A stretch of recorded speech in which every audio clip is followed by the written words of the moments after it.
Assalamualaikum warahmatullahi wabarakatuh. Nama saya Basri. Saya adalah seorang Islamic Life Planner. Apa khabar semua? So, minta-minta sihat lah di zaman pandemik ni. Bagi yang orang kata nak belajar macam mana nak selesaikan hutang, bina aset dan kemudian lindungi aset tersebut. So, boleh kita ikuti orang kata video series What If. What If ni kita akan buat secara peringkat lah, kan. So pertama sekali sebelum kita masuk dalam bahagian apa macam mana kita nak orang kata nak tutup hutang ataupun semua tu, kita masuk dalam Pareto's Law. So Pareto ni dia kata 80-20 iaitu universal law ataupun yang kata guideline lah, kan, bahawa Pareto ni seorang orang kata ekonomi lah di Itali. Dia mendapati orang kata hanya 20% je penduduk Itali yang ada kekayaan yang mewah lah, yang kaya lah. Lagi 80% dia orang tak kaya. Sama juga bila dia buat kajian tentang biji benih. So kacang panjang yang ditaburkan hanya 20% je yang bercambah, yang kata elok. Lagi 80% tu tak elok. So sebenarnya apa yang Pareto guideline ni kata? Pareto guideline ni kata, so majority hanya sedikit saja yang berjaya. Kalau kita kata 10 orang dia join jadi ejen takaful, mungkin 2 orang je yang berjaya. Sebab tu dalam industri takaful ni pun, kalau kita bahagi lagi orang yang buat takaful, mungkin basic dia 3 hingga 6 ribu tu biasalah. Tapi orang yang dapat lebih daripada tu sebenarnya sikit saja. Sikit sangat. Tak sampai 10%. So walaupun ejen takaful ramai. Begitu juga dengan mana-mana tempat lah. Kan dia ada particular, dia tak semua orang akan naik to the top, kan. So kenapa jadi macam tu? Disebabkan kita ni manusia. So kita kena kenali diri kita dulu. So kenapa ada 80 majority dengan 20 minority ni, apa beza dia dari segi sikap? So satu mindset lah, kan. Mindset 80 orang ni kerja. Diorang kerja dan makan gaji. So mindset dia dah lain. Sini 20 ni dia tak kerja tapi dia berniaga, sales.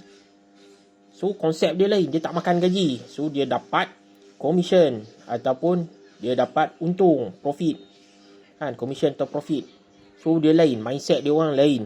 So orang yang dapat 20 ni, dia orang mental dia kuat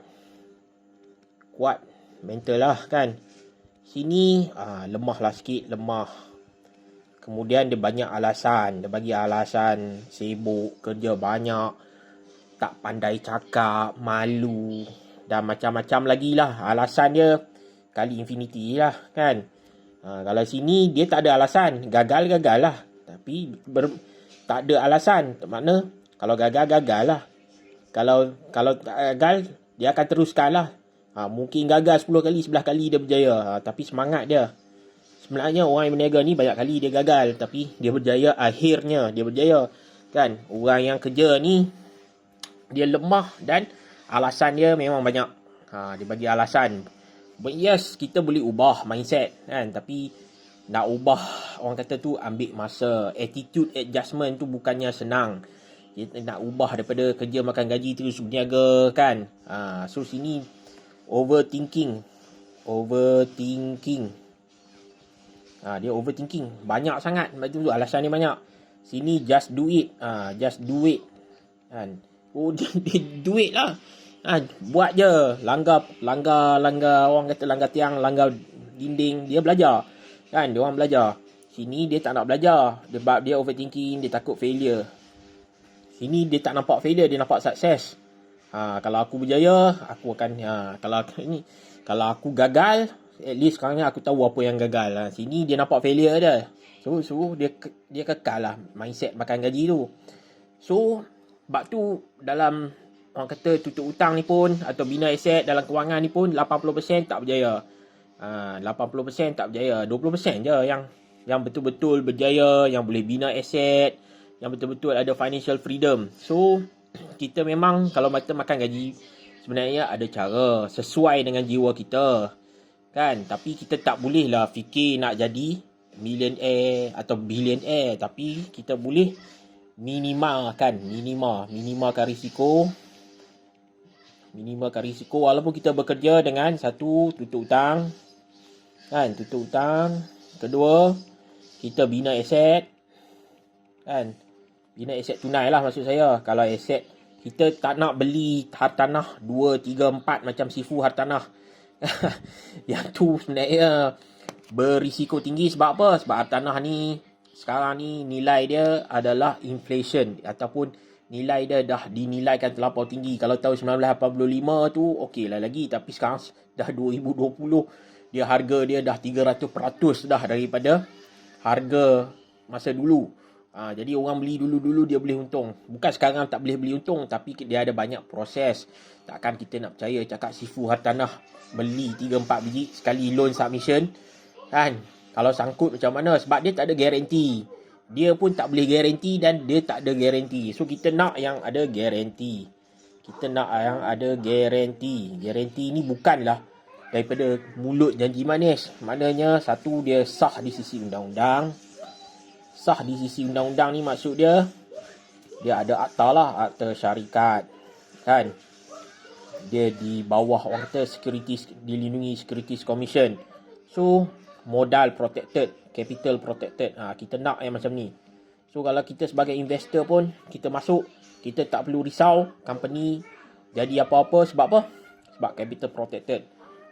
Capital protected, dia ada undang-undang dia, akta syarikat, dan dia ada akta money. Orang kata kutipan macam mana dia kutip duit tu, dia ada akta-akta dia. So kita dah guarantee dekat sini. Guarantee apa? Guarantee satu, guarantee dari segi modal, sah di sisi undang-undang. Satu lagi guarantee dari segi income. So kita dah boleh dapat income ni untuk tutup hutang. Pada masa yang sama kita boleh bina aset.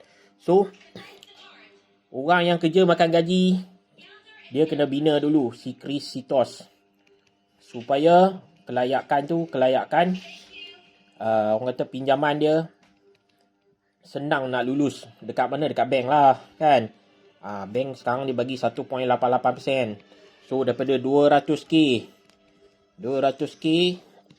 kita kena bayar RM2,000 sebulan kan, sebulan. Tapi bila kita invest 2,000k ni kan, kita invest, kita dapat balik dalam poket 4,500. So total lepas tolak balik duit bank, ekstra kat tangan 2,500. 2,500 ni kalau kita bayar hutang rumah, hutang kereta, kita dah orang kata dah settle kan. Mungkin baki-baki tu boleh ambil MLTT, takaful, tulis wasiat.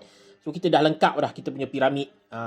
Itu kita renew sampai 10 tahun, kita akan dapat 200k ni duit percuma. Kita punya savings. Saving kita dah dapat lepas 10 tahun. So pada masa yang sama kita dah tutup hutang kan. So slip gaji kita 100%. Slip gaji kita 100%. Tak perlu nak cari pendapatan tambahan. Tak perlulah nak bagi alasan saya tak pandai fikir macam mana nak buat bisnes. So dekat sini bila kita dah tak ada dah orang kata hutang, once you tak ada hutang, you boleh, alasan you akan kurang. So kat sini you boleh start thinking about business. You boleh buat part time kan, tak laku pun tak apa, buat santai dah lah kan. Join KMWM. Kita orang memang santai. Kita bukan macam ejen orang kata agensi takaful di luar sana, tiap minggu jumpa sales. Itu bukan KMWM. KMWM bukan sales. Itu kita nak tolong orang. Kita tak ada sales. Kita tak buat sales pun tak apa, janji tolong orang. Jumpa ni penting dia santai, dan kita buat tak pening kepala. Kita ada income, kita buat part time. So tak ganggu langsung. So kalau kata kita dapat rezeki lebih, alhamdulillah. Itu yang best dia dekat apa KMWM ni. So kita tumpu perhatian pada majoriti 80% yang mindset dia kerja makan gaji. So dia memang mental dia lemah sebabkan alasan dia banyak kan. Dia tak mampu nak berniaga, dia overthinking, dia takut failure. So siapa-siapa yang ada risiko ni, you minimalkan risiko, you masuk dalam program kita. Kita boleh bantu you tutup hutang, bina aset tunai, dan kita guaranteed benda tu adalah sah di sisi undang-undang. dan you punya capital protected, dan you punya income tu memang guaranteed tiap-tiap bulan. Okey. Assalamualaikum warahmatullahi wabarakatuh. Boleh hubungi saya untuk maklumat lanjut. Kita boleh jumpa atau kita boleh sembang dekat telefon. Okey. Assalamualaikum.